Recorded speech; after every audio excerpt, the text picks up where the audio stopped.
Welcome on in, everybody, to another crossover Thursday brought to you by the Locked On Podcast Network. It is Locked On Eagles with Locked On Chiefs. I am Gino Camilleri. You can find me at GC24 Football on Twitter. Find the co-host of Locked On Chiefs, Chris Clark, at Chris Clark NFL on Twitter.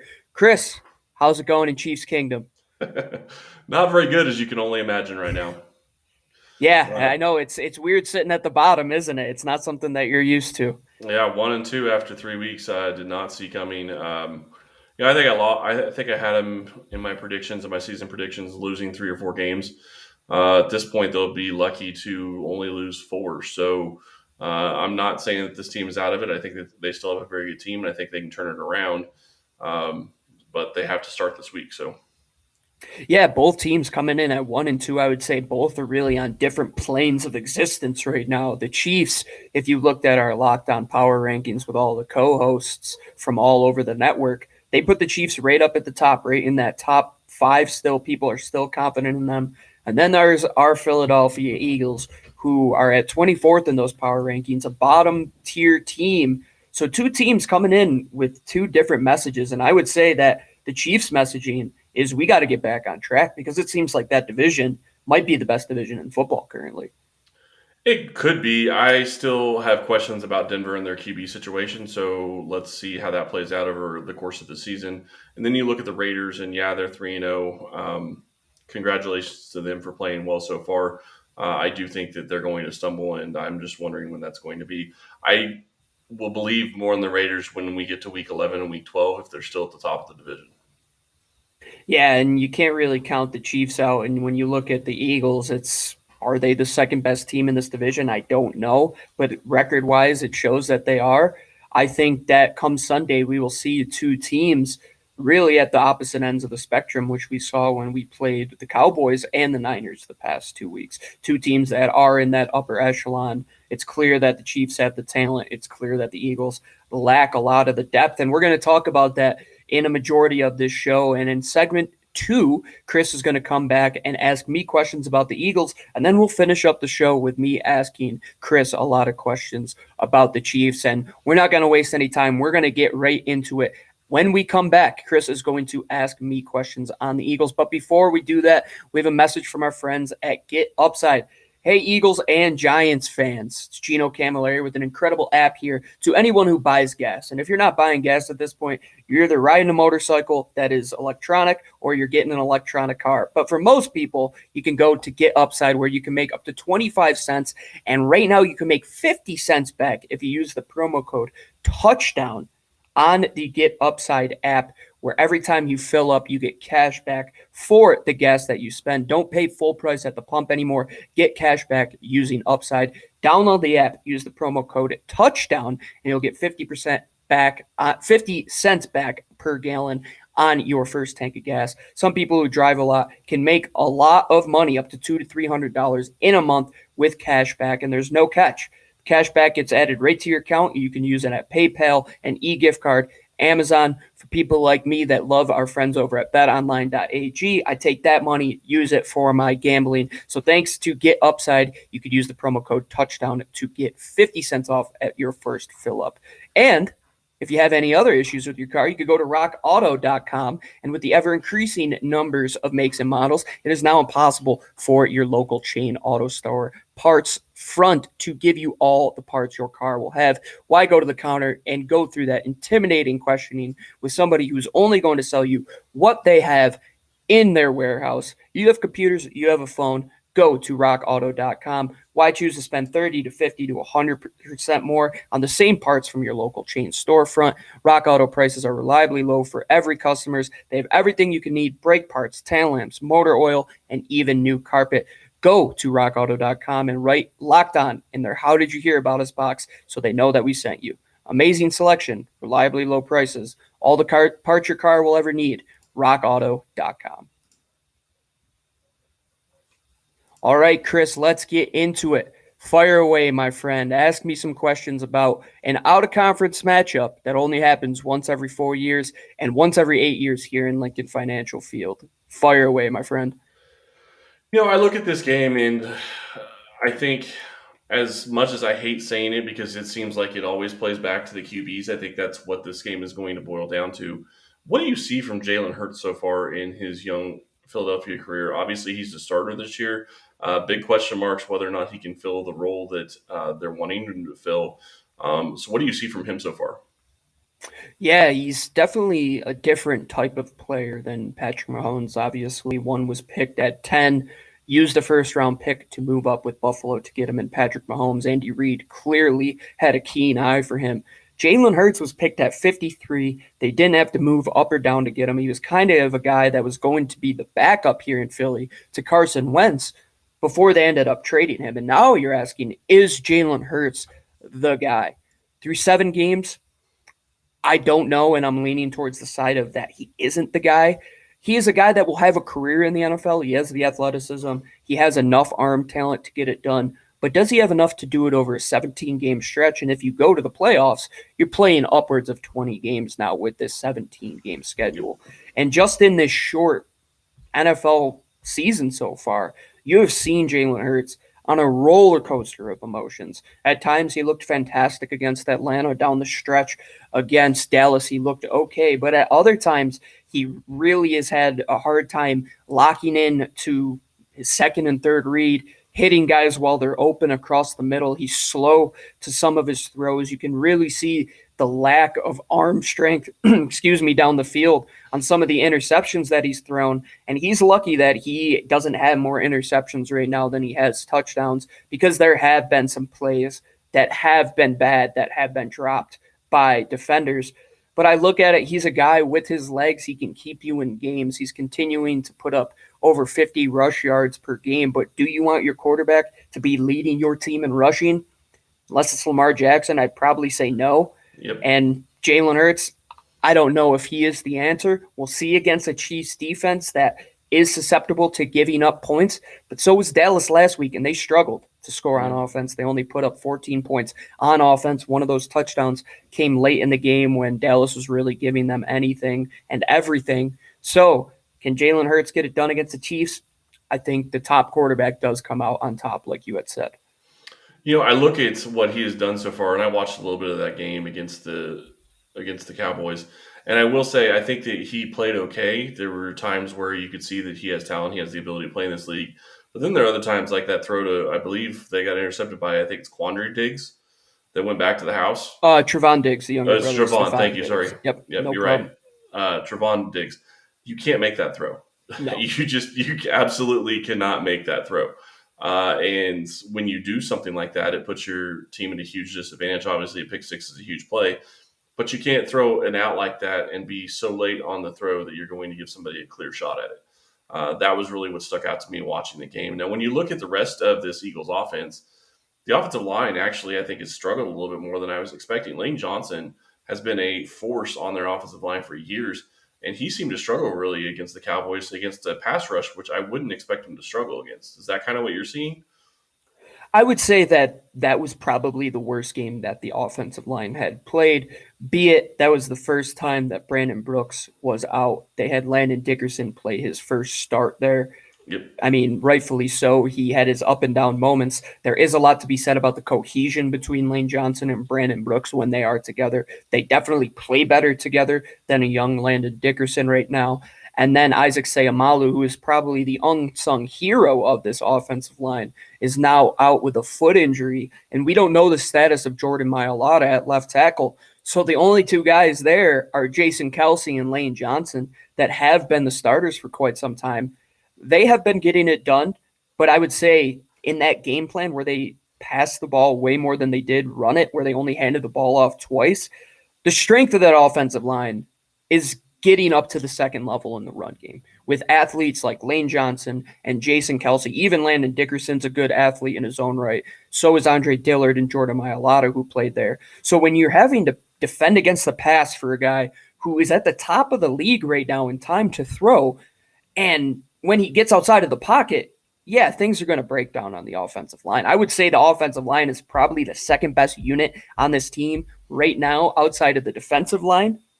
I'm going to say a lot of it has to do with Jalen Hurts' indecision to get the ball out of his hand more than it does straight up in pass rush. But I agree. that wasn't Lane Johnson's best performance by any stretch. And they need to get back on track and quick. And with potentially 3 starters being out, I don't know how quickly that gets done. And with a young quarterback, I think you're really going to have to lean on the run game this week and going forward, especially with this offensive line, who knows how they're going to hold up in pass rush moving forward. Yeah, and I just found it really interesting to see Lane Johnson get called for multiple holding penalties in the span of just a couple of plays. Penalties are a different beast with this team. They're leading the league by far with 35 in 3 games. That's unacceptable in my opinion, and everybody's doing it. You got to be more disciplined than that. When you flip it over to the other side, you start looking at this defense, and it looked like they played pretty well the first couple of weeks. They obviously weren't able to get the win in week 2, but to hold the 49ers to 17 points, that's still pretty decent. But to allow a 41, and I know one of those was a defensive score by the Cowboys, but to allow that kind of offensive output from a Cowboys team that was just held to, 22 points the week before by a Chargers defense that I don't think is that. I think they're okay, but I don't think they're great. Just kind of surprising. Yes, I know that was a divisional game, but that Cowboys offense moved the ball up and down the field and basically had their way with your defense. What have you seen from them last week that is kind of different than it was the first couple? Well, I would say that, honestly, it wasn't much different than the defense that they played in week 1 and week 2. But the metaphor that I keep using is that it's like a rubber band when you play a bend, don't break defense. And you could take a rubber band and snap it back like 100 times, right? And maybe on that 101st try, that rubber band breaks. And I really think that bend, don't break defense had too much stress on it. And when you're playing a team like Dallas, who is built to win in the modern game on offense, high-quality running backs, high-quality wide receivers, top 7 quarterback, top 5 at any given time in the league, much like Patrick Mahomes has, when you're sitting back and off coverage and letting guys like, I don't know how you're going to do that against Tyreek Hill and just allow him to run all over in that free space, which they've been doing to guys like Amari Cooper and CeeDee Lamb who lit them up last week. Well, and then you have Travis Kelce too. Yeah, absolutely. You're going to be in for a long day. And I think Jonathan Gannon started to realize late in that game that they need to play more man coverage because when they're just letting guys run routes, they're doing what Jim Schwartz did for the past 4 or 5 seasons here in Philadelphia, where you're doing a bend, don't break defense. But now you're not doing it in man. You're doing it in zone where yards after the catch is the modern way how you win in the NFL. Space and separation. You're trying to create spatial Darwinism is a term that Cody Alexander, who writes a ton of books on quarters coverage, which the Eagles are playing, tends to use a lot. And they are failing to win that battle of spatial Darwinism. They are giving up too much space on the back end. And when your front four is getting to the quarterback, you need at least 2 seconds to 2.5 seconds on the back end to make things worse. But when you're playing Dak Prescott, Patrick Mahomes, you're going to go against Tom Brady in a week or so. These guys excel against defenses that give them time and space. And when there's pressure in front of your face, but they recognize that blitz, they recognize the open man, they're going to eat you alive. And it could be a death by 1,000 cuts. But hey, once that dam breaks, I think you saw what happened last week. I'm shocked Dallas didn't score 50 points on that team. There was the ball that went across the end zone that they called no touchdown. That would have put them at 48. They were driving multiple times. I don't know how long you could keep up with that until you have to change your philosophy on the outside. Zone coverage is good when you are able to cover the men in zone. But when you're covering grass, you're like, hey, this is my zone. I'm going to stay here. You're not going to excel too much on defense, especially in the NFL when you have playmakers everywhere nowadays. Guys have to run a 4-4. They have to be great with their lateral agility. And they have to be great in yards after the catch. That's not how you defend this modern day NFL. It could be a repeat of last week, Chris, honestly, for the Chiefs this week if they don't change their backfield in the defense around relatively quickly. Well, and I'm glad you actually say that. Kansas City could really use that, so I would appreciate it if you guys continue to go with what you've been doing. Well, the one thing I will say is that when you look at this Chiefs team, one of the things that they went out and did this year is they changed their offensive line completely. What are you seeing from your defensive line in the front from the defensive line? Are they getting pressure? Obviously, if you were in a zone defense, you're hoping that they're going to take 2 or 3, maybe even 4 seconds to get the ball out, trying to get the players in the different zones. But what are you seeing from the defensive line at this point? Defensive line is, I'd say, a top 5 unit in football. and maybe easily the best unit on this team by far. And I would say far and away, there isn't a unit that's close to this team. Right now, they have two of the best interior rushers in Fletcher Cox and Javon Hargrave, who is playing at a better rate than Fletcher Cox. He's leading all next-gen stats in pass rush win rate, pressures created, QB hits. He is really I saw somebody tweet that he's the second best interior defensive lineman this season. And completely unbiased, if you look at his tape, 4 sacks in 3 games from an interior rusher, that is a high quality pass rusher. It's phenomenal. And that pass rush. Yeah, phenomenal pass rush. And the thing is, now they just signed a young Josh Sweat to an extension on the edge, and he really excels at containing the pocket and winning against the run. So they're really keeping the QBs inside the pocket. So for a guy like Patty Mahomes, who likes to get outside the pocket and do things outside of structure, every day when you're seeing Jalen Hurts do that in practice, you could kind of mold your defense around that. The defensive line sees that a ton. So I think that was a good recipe last week against Dak, and I think they could do that against Patrick Mahomes. But the question is, can the 7 guys behind them hold their own? Linebackers are weak. Safeties are weak. Corners have the talent, just not put in a position to succeed. That defensive front will create havoc all day long. They did it against a good front in Dallas last week. They did it against a good front for the Niners the week before that. Even though they didn't have any sacks, they were creating pressure. They're going to be in the face of Patrick Mahomes. But can the guys behind them shut down one structure goes awry? That I don't know. When we get back, Gino's going to ask me some questions about this Chiefs team and about how they started off 1-2.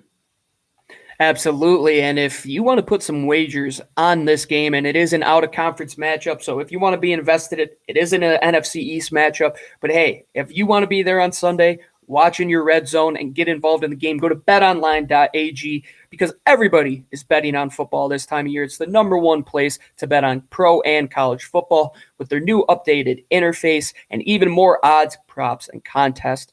Betonline.ag is the number one way and the number one source for everything football. Head to the website today or use your phone or mobile device to sign up and receive a 100% welcome bonus when you use the promo code NFL100. You're going to double your initial deposit just for signing up. So use that promo code NFL100. Not only is football going on, NHL is coming back. Baseball is in the playoffs in a couple days. Basketball is coming back. Boxing, UFC action is happening every week. You could go and put something down on roulette at your favorite Vegas casino game. Bet on my lucky number 24 and take advantage of all their amazing offers available for 2021. Bet online, the fastest and easiest way to bet on all your favorite sports. Bet online, your online sportsbook experts. All right, Chris, let's finish up the show here asking you some questions on the Kansas City Chiefs. The 1-2 Kansas City Chiefs, I don't think people really predicted that. Let's start right there. Did you expect them to lose these one-score games in the manner that they have in the past couple weeks? No, I think that you look at what the way that they've lost, and they basically, and I hate saying this, but they beat themselves in both games. Can't turn the ball over and expect to win. 4 turnovers against the Chargers, a couple of turnovers against the Ravens. That was a Ravens team that was missing a ton of players. They had no business losing that game. And if Clyde doesn't fumble at the end of that Ravens game, I think that, Butker goes down and kicks a field goal and they win, and they're sitting at least 2-1. But then you go into playing this Chargers team who is going to be tough, and you turn the ball over 4 times. Now, don't get me wrong. Some of the turnovers were kind of crap things where, Tyreek Hill had a fumble, Clyde Edwards-Helaire had a fumble, Patrick Mahomes threw 2 interceptions, one of which hit a receiver in his hands. Now, it wasn't the best pass, but it still hit the receiver in the hands and he popped it up. And then the other one, he overthrew Travis Kelce, which to me it looked like at least Kelce was stopped mid-route after Mahomes already released the ball. So who knows? I think that they need to get back to doing what they do, and if they can control the ball and hold on to the ball, I think they'll be in good shape. But turning the ball over in that specific game, they turned it over, I think, 3 drives in a row. You're giving the team points at that point. Yeah, so I want to stick right on the Patrick Mahomes point and his turnovers. I know that with these quarterbacks, a guy like Patrick Mahomes, you live or die by their ability to continue out the play. Has it been a form of recklessness in the past couple games, or has it just been standard operating procedure for Patrick Mahomes and just a few things, like you said, the Travis Kelce stopping mid route went awry? I would really like to hear your opinion on that. I think it's hard to definitively say what it is right now. I think you have too small of a sample size. What I will say though is the plays that he used to make that when he got out of the pocket, and a good example would be against the Ravens where he stepped up and threw an interception. He came back and he owned it. He said he shouldn't have made that throw. He should have been just taking the easy throw that he had, but he tried to get it to Kelce anyway, and that caused the interception. Now, the other thing that was an issue is he stepped into the pressure. So he put himself in a bad position to have to throw that ball to begin with. And then as he was going down, then he released the ball. If he just holds on to it there, I don't know that they're able to get points because it would have been a sack and it would have been, that type of situation. But at least they don't turn the ball over. And that completely changes that game, in my opinion. And then you start looking at what he did against, the Chargers. And his throw to Kemp was offline. I mean, it wasn't a great throw. He did hit him in the hands, but you would like to hit him a little bit more down. Kemp was wide open. There was no reason that he had to put the ball where he put it. And then the Kelce throw, I don't know. I think, like I said, it looked like to me, at least when I watched it, that Kelce stopped when Mahomes had already released the ball. And if you do that in a game situation, and it's a deep enough pass, it's going to look like a horrible overthrow. And that's kind of the way it looked to me. Kelce's 6'5", so even 2 or 3 more yards, he has a chance to reach that ball with his big frame and whatnot. So I do think he's pressing. I do think he's trying to make things happen, and I think that that's what he's always done. I just think that so far it's gone against him this year, and I do think that it will flip back to going the right direction. At least that's what you hope as a Chiefs fan. Yeah, I would say with the law of averages, that's probably what is going to happen. And for us Eagles fans that might not have watched as much Kansas City this year, and our lasting image of Patrick Mahomes was in the Super Bowl where he was running for his life. You talked about that offensive line and how they revamped it. Have you been pleased with the results so far in this young NFL season? You have a rookie center who hasn't given up, I think has given up 1 pressure and given up no sacks. You have a rookie right guard that has given up a couple of pressures and like 5 or 6 pressures, and I think maybe 1 or 2 sacks. But that's a lot better than it was in the past. You have 5 new starters on the offensive line. Anytime you have 5 new starters on the offensive line, you're going to have issues with the ability to have chemistry between all of those players and for them to be a cohesive unit. You talked about Brandon Brooks and Lane Johnson not being able to play together because Lane Johnson's struggling with the new guy next to him. Yeah, 5 guys that don't have to play next to each other at all. And, they've got training camp, and that sounds great. But when you're talking, this is something that they get used to over, hundreds of different snaps. It could be week 8 or week 9 before you actually see closer to what the finished product is going to be. But I think you have to be excited about the early returns because the one thing that you definitely have seen this year is you're seeing a push on the offensive line in short yardage situations that Kansas City's never had in the past 5 or 6 years. Their offensive line in 3rd and short was always passing the ball because they couldn't get the push to get 2 or 3 yards. Now that's not really an issue. They have the guys there that can get it done. And you got 3 rookies starting basically on the offensive line because Lucas Niang opted out last year.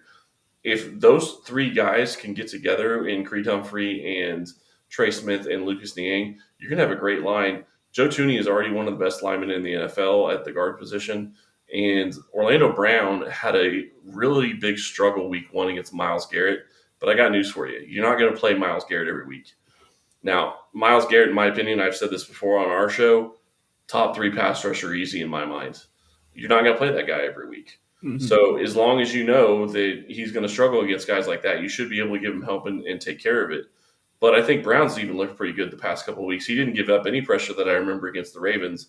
And against the Chargers, he's going against another guy like Joey Bosa, some at least. And I think he held up pretty well there as well. Yeah, let's turn it to the defensive side of the ball now in Kansas City. Don't. I know everybody wants to hear about the offense, but we have to hear about the elephant in the room. What is the problem? I'll just leave it open-ended. What is going on in Kansas City? Man, I don't even know where to start. Defensively speaking, week 1, it kind of made sense that they gave up a lot of points to the Browns. The Browns have a good offense, and I don't think that's, very crazy to say. When it comes to running the ball, they didn't have Tyrann Mathieu. They didn't have Frank Clark week 1. So to me, it kind of made sense that they were going to struggle. Tyrann Mathieu's out because of COVID, Frank Clark with an injury. Frank Clark, while he hasn't gotten pressure on the QB, he's always been phenomenal at stopping the run. So he really helps in that regard. He didn't really help week 2. Still dealing with a hamstring injury. Now he's dealing with a hamstring injury on the other hamstring. So he missed week 3. You have Chris Jones playing defensive end now, not defensive tackle. I think that is a change. And he really got, and I hate using this word, but it's really accurate in my opinion, he got abused in the second game. He got taken advantage of because he's used to being able to crash and just go right after the ball carrier. You can't do that as much as defensive end as you can a defensive tackle. So I think that they took that and used that to their advantage to be able to run the ball so well in Baltimore. You look at the way they played against the Chargers, man, there are some penalties that I scratched my head on. They got called. 4th and 9 at the very end of the game, and they call a pass interference penalty that I thought was questionable at best. And then, a few plays later, when Kansas City's throwing a Hail Mary, the guy basically puts both of his arms around Hill and won't let Hill even jump for the ball, and they don't call anything. So, you don't generally see pass interference on a Hail Mary, but you're going to call it on a 4th and 9 when it was basically a toss-up ball. I mean, seems questionable in my mind. And you look at the rest of the defense; they've got to step forward. They've got to be able to stop the run better. Their corners are young, so that's going to be an issue as well. Hopefully, this week they're going to get Willie Gay back. We still don't know about that at this time. If he's able to play, then that's going to help them against the run and the pass because he can cover running backs out of the backfield, and he is their fastest linebacker, and that adds a ton of speed to that unit. Absolutely. And I think that's a ton of guys to worry about. I mean, you went through the gamut. Chris Jones, Willie Gay potentially coming back. I know we were big fans of him here on the Locked On Eagles podcast in that draft. But somebody on this team, and this will be the last question I ask you, that is an X factor that maybe we haven't heard about that you really think could impact this game come Sunday. It's going to really be a question of, does the defensive line get the job done? But when you start looking at X factors in this Chiefs team, the guy that always sticks out to me is going to be Sneed. L'Jarius Sneed, he's always going to be an X factor. He is their best corner, in my opinion, and I think that he will be a household name, if not this year. By the end of next year, he will be a household name. I think he's a phenomenal corner. So the question is can he slow down the passing attack? And he likes to get his nose in there on the run as well, so that can also help. I do think he could have a really big game. The other guy that you really ought to watch for, though, there's a couple of them. Jerron Reed is fantastic as a defensive tackle. That was a great signing by Kansas City. But watch for Deshaun Morton and Colin Saunders. Those two at defensive tackle have been disruptive at times. If they're able to do that against the Eagles, I think that goes a long way to Kansas City winning this game. Kalen Saunders is one of my favorite players coming out of that draft and in the NFL. I think he's unbelievable with that explosion that he has on the inside. All right, Chris, let's finish it up here. Tell us where we could find you. I know they could find you at Chris Clark on Twitter. Let the fans know where else they could find you. Yep, I'm always the one tweeting from the Locked On Chiefs podcast account. It's Locked On Chiefs, so you can find me there. Obviously, we have Instagram and all that, and we are on YouTube, as you can see us right now. So please go follow and subscribe on YouTube. Really enjoyed the conversation today, Gino. Yeah, Chris, thank you for joining me. And as always, Locked On Chiefs and Locked On Eagles will be your first listen of the day.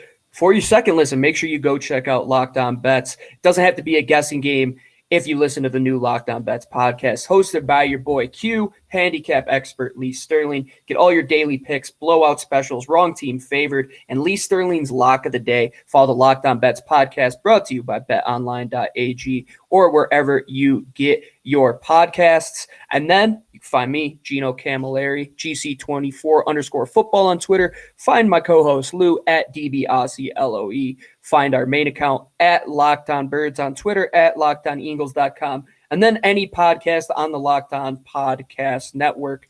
Make sure you check them out. Make sure you subscribe to Locked On Chiefs. Chris Clark, we appreciate you having your time on this show with us. Good luck on Sunday, my friend. And as always, for me, fly, Eagles, fly.